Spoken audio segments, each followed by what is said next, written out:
So, for some of you guys, mag-e-end, meron kayong mga, tawag dito, mga problema na pinagdadaanan, pero matatapos na yung cycle nitong problema na to, and mapapalitan ito ng kaligayahan at kasiyahan. So, you really have to move on, mga kapiksi, and let go para talagang matapos na itong cycle ng mga problema, and ito naman ay mapalitan ng kaligayahan, mga kapiksi.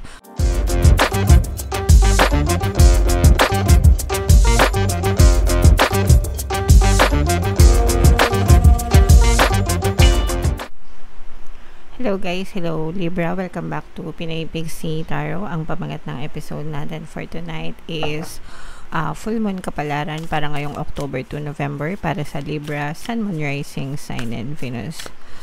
Yung ating full moon guys ngayong October ay sa October 17 mga kapiksi. Tapos yung next na full moon naman natin ay sa November 15. So, ang reading na to ay para sa period na yan. And ang pamagat ng ating full moon guys ay harvest moon, mga kapiksi. So, unahin natin to. Ito yung moon message para sa inyo guys. Walk through your fears. Okay? Or work through your fears.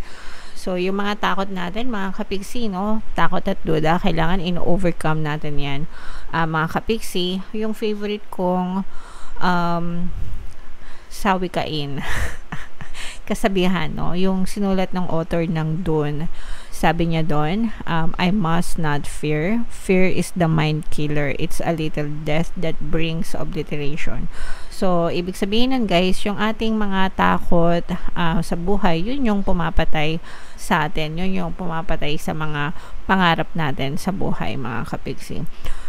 Fear is a state of mind, and parang faith din siya, no?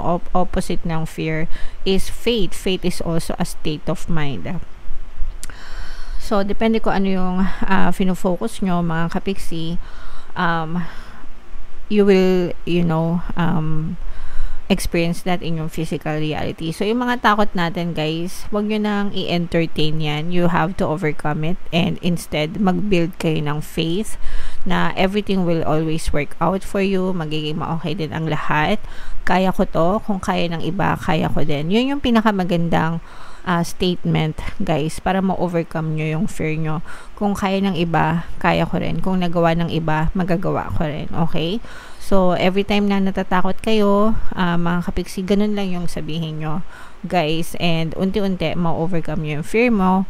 You just have to believe in yourself. Magdasal, guys, no? Trust the universe, trust the divine. And asahan mo, everything will always work out beautifully para sa inyo. Okay?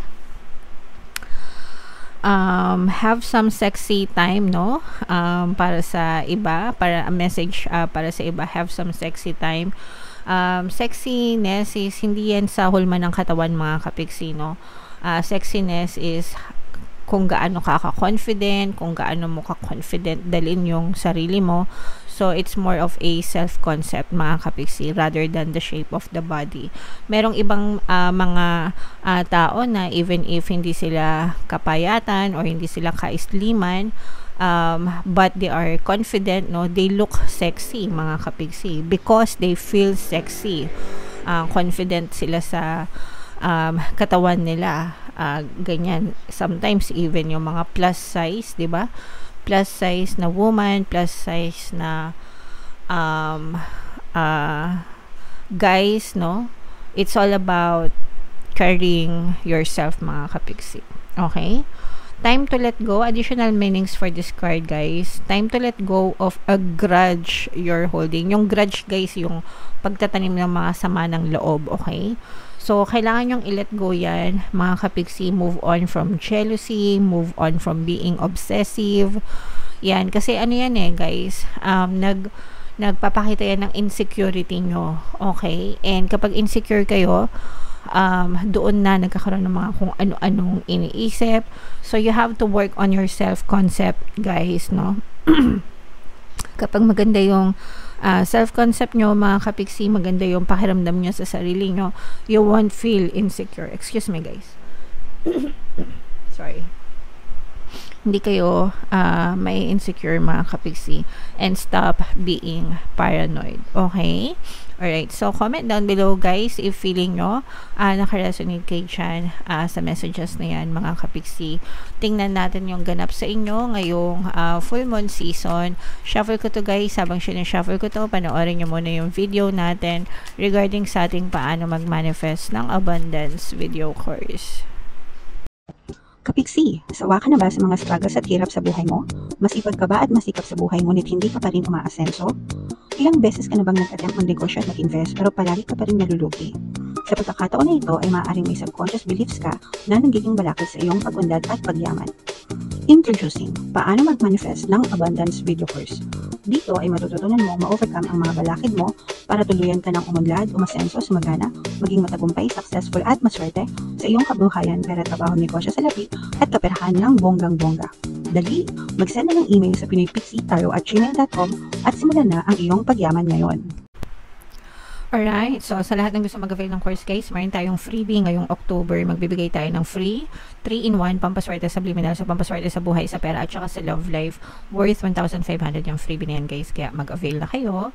And meron din tayong bagong course mga kapiksi, paano mawala ang third party at magkaroon ng harmonious na relationship para mawala yung mga kabit na mga jowa nyo guys. 20% discount naman yan until October 31, kaya mag-avail na kayo.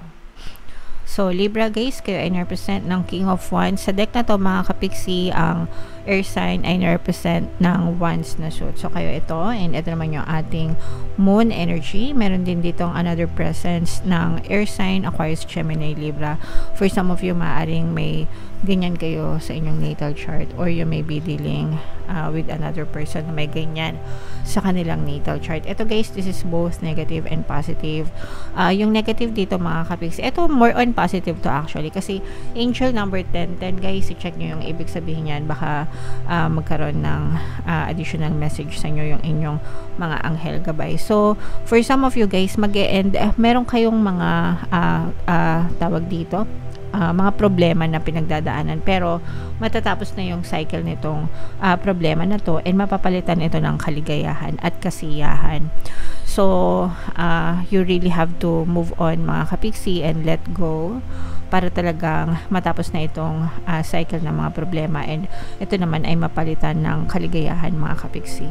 So this is more about moving on and bagong buhay guys, no? For some of you, parang nakikita natin dito na sasamantalayin nyo itong pagkakataon na to, natapos na yung mga problema nyo para magbagong buhay, and itutuon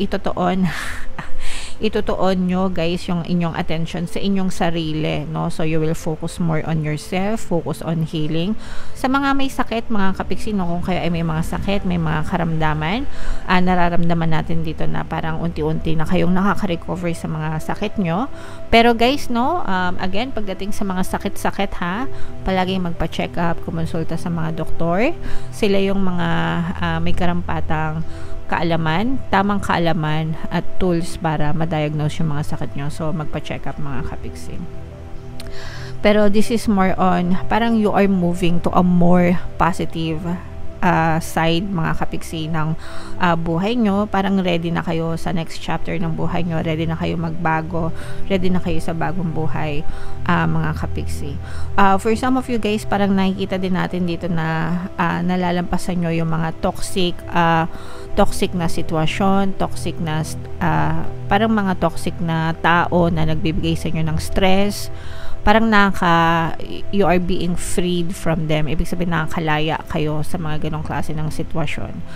And doon na magsisimula yung parang pagkakaroon nyo ng peace, kapayapaan, peace of mind din mga kapiksi. So, i-mind nyo yan guys sa comment section. Mind movement, mind magagandang pagbabago, mind healing, mind peace of mind, no? Kasi yun yung nakikita natin na parang nagkakaroon talaga kayo ng peace of mind, kapayapaan, mga kapiksi.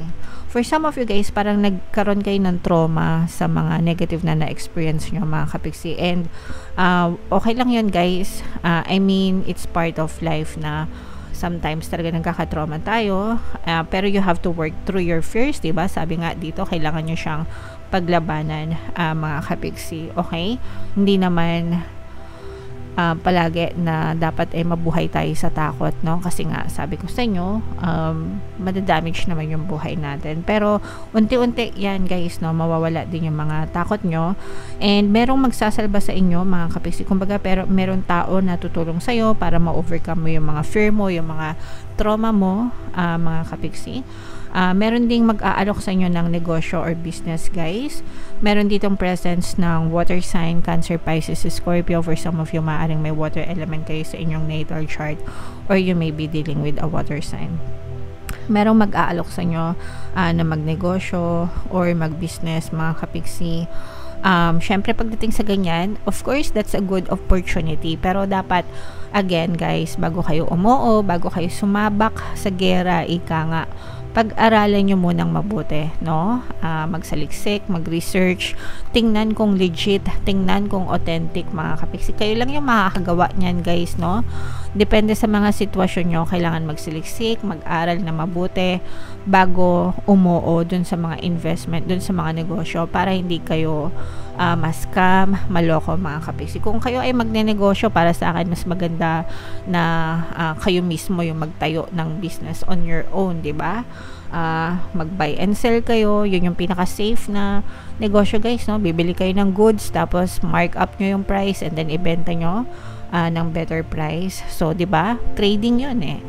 So, yun yung pinaka-safe and secure na business. Yung kayo mismo yung magsisimula, yung mag-handle, kesa dun sa mga recruit na, uy, mag-join ka dito, ganito, ganyan, mag-open ka ng account, kikita ka, yung mga ganon, iwas-iwasan nyo, guys, kasi yun yung mga undying schemes ng mga scammers.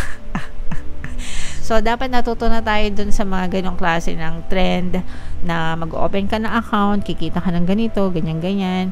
So, usong-uso sa mga scammers yung mga ganon, mga kapiksi. So, medyo iwas-iwasan nyo yun. Pinaka-safe pa rin yung ikaw mismo yung magbebenta, ikaw yung kukuha ng goods. Let's say, for example, kuha ka ng mga pambenta sa Divisoria, di ba? Mura. Kasi benta mo, magtindahan ka, kaya i-online sell mo, whatever, mga kapiksi, as long as legit, ikaw mismo yung nag-handle. Okay? Alright, so comment down below, Libra, if feeling nyo naka-resonate kayo dyan, and yung mga pinapamain-main ko sa inyo, guys, ito, mind, peace of mind, mind negosyo, mind katapusan ng mga problema, etong mga magagandang pagbabago, magagandang changes, mga bagong pag-asa, healing, mga kapiksiyan. I-mind yan, guys, sa comment section. Okay? And comment down below, guys, if naka-resonate kayo. Ito yung ating 2025 kapalaran. Panoorin nyo na, mga kapiksiyan. Ito naman yung ating success stories ng paano mag-manifest ng abundance video course. Click here to subscribe, guys, and click here to join our membership program. Thank you for liking, sharing, and subscribing, and see you again next time. I love you all, mga kapiksi. Have a nice day. Bye-bye.